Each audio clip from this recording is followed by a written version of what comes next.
মহাগ্রন্থ আল কোরআনের বার্তা বিশ্বব্যাপী পৌঁছে দিতে নিরলস কাজ করছে আল কোরআন একাডেমি লন্ডন। বিশ্বব্যাপী ছড়িয়ে থাকা অনারবি সব মুসলমান ও অন্যান্য ধর্মের মানুষ যাতে সহজে কোরআনের বাণী বুঝতে পারেন সেই লক্ষ্যে কাজ করছে আল কোরআন একাডেমি। চ্যানেল এস ও আল কোরআন একাডেমির আয়োজনে প্রথমবারের মতো আয়োজিত কোরআন ফেস্টিভ্যাল থেকে মন্তব্য করেন আয়োজকরা। বিস্তারিত ফাসিল মাহমুদের রিপোর্টে। মানব জাতির মুক্তির সনদ মহাগ্রন্থ আল কুরআন বিশ্বের সকল ভাষাভাষী মানুষের কাছে পৌঁছে দিতে ও কুরআনের সুমহান বাণী যাতে প্রত্যেক মানুষ সহজে অনুমান করতে পারে সেজন্য গ্লোবালি প্রথমবারের মতো আয়োজন করা হয় কুরআন ফেস্টিভ্যাল 2025। এতে ব্রিটেন ছাড়াও স্পেন, গ্রিস, পর্তুগাল সহ ইউরোপের বিভিন্ন দেশ থেকে ইসলামিক স্কলাররা অংশগ্রহণ করেন। Translation of Quran is very, very important and is the priority of our nation, Muslim Islamic nation. It's very important in Africa because they need Quran. If you look at the internet, they are asking for free Quran to be distributed to the children. There's lack of Quran in Africa. So this academic, How to Quran Academy is very important. There are many mosques opening in Lisbon and many Muslims everywhere you go. Every locality there are Muslims, special Asian Muslim, Bangladesh, India, Pakistan. We have a huge crowd of Muslims. Then I see it as a benefit for the Islam for everyone. ইউরোপের জনপ্রিয় television channel S ও আল কুরআন academy লন্ডনের আয়োজনে কুরআন festival থেকে জানানো হয় বিশ্বের কয়েক million নন আরবি মুসলমানদের কাছে মাতৃভাষায় কুরআন পৌঁছে দিতে কাজ করছে আল কুরআন একাডেমি। বিগত 14 বছরে আল কুরআন একাডেমি লন্ডন 20টি ভাষায় প্রায় 2 মিলিয়ন কপি কুরআন বিতরণ করেছে।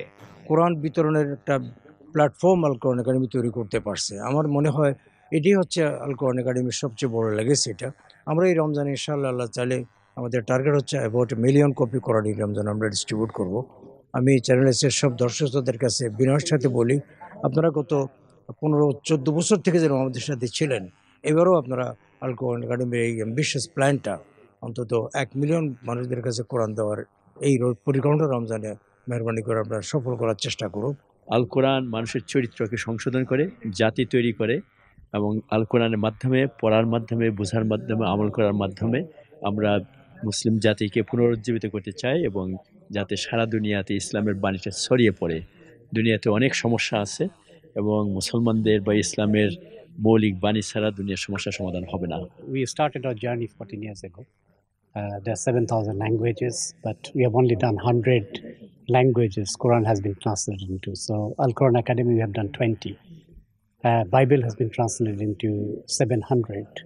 And there are 7,000 languages recognized by United Nations. So we've got a long way to go. মুসলিমদের পাশাপাশি নন মুসলিমদের মাঝে কুরআনের কপি পৌঁছে দিতে চ্যানেলস এর পাশাপাশি বিত্তবানদের এগিয়ে আসার আহ্বান জানিয়েছেন চ্যানেলস এর ফাউন্ডার মাহি ফেরদৌস জলিল। কিছুক্ষণ আরবিক পড়িলে এই কোরআন সম্পর্কে অভিজ্ঞতা হয় না। সো আমি মনে করি প্রতিটি মাতৃভাষায় কোরআন মানুষের পড়ার দরকার, বোঝার দরকার।